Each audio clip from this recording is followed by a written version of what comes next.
پیارے بچوں، آج ہم آپ کو ایک نئی کہانی سنائیں گے اور آج ہماری کہانی کا عنوان ہے بیمار کی عیادت۔ جیسا کہ ہم نے آپ سے کہا تھا کہ ہم آپ کو پیاری پیاری سبق آموز کہانیاں سنانے کے لیے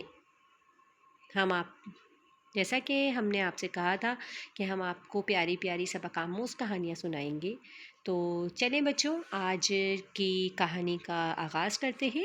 آج کی کہانی ہے ہماری بیمار کی عیادت۔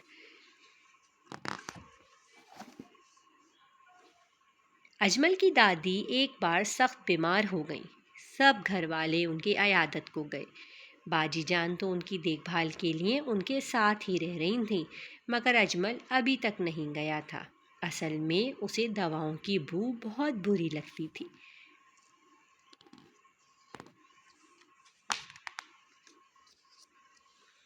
جو ہسپتال میں ہر وقت پھیلی رہتی تھی۔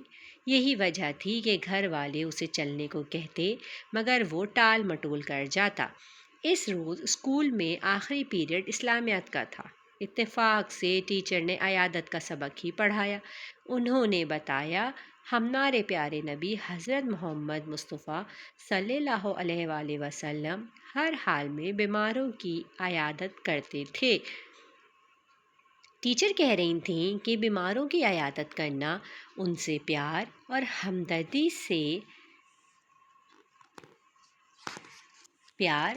ہمدردی سے پیش آنا دیگر لوگوں پر بیماروں کا حق ہے۔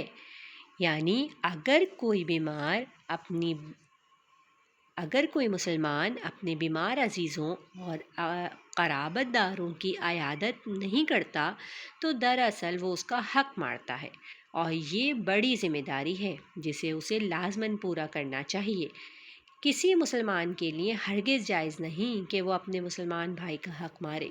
یہ بڑا گناہ ہے۔ ٹیچر کی باتوں نے اجمل کی آنکھیں کھول دیں۔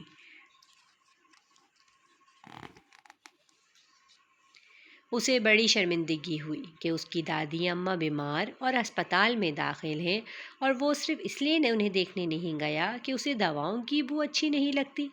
پھر اسی شام وہ اپنی دادی اماں کو دیکھنے اسپتال گیا اور ان کے لیے صحت کی دعا کی۔ اس کا دل خوشی اور اطمینان سے بھر گیا۔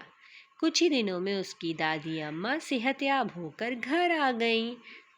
دیکھا پیارے بچوں کہ کس طرح سے اجمل نے وہ اپنی ٹیچر کی بات مانی اور اپنی دادی اماں کو دیکھنے کے لیے ہسپتال گیا اور ان کی صحت کی دعا کی۔ اسی طرح سے اگر ہمارے عزیز و اقارب یا ہمارے کوئی رشتہ دار یا ہمارا کوئی دوست بیمار ہو جائے تو ہم نے اس کی عیادت کے لیے اس کے گھر یا ہسپتال جانا چاہیے اور اس کی صحت کے لیے دعا کرنی چاہیے۔ پیارے بچوں، کمنٹس میں ضرور مجھے بتائیے گا کہ آپ لوگوں کو میری یہ ویڈیو کیسی لگی، یہ کہانی کیسی لگی، اور مجھے کمنٹ ضرور کریے گا، اور میری اس پیج کو لائک اور سبسکرائب ضرور کیجیے، اور اسٹوری کو بھی لائک اور سبسکرائب ضرور کیجیے۔ تھینک یو، اللہ حافظ۔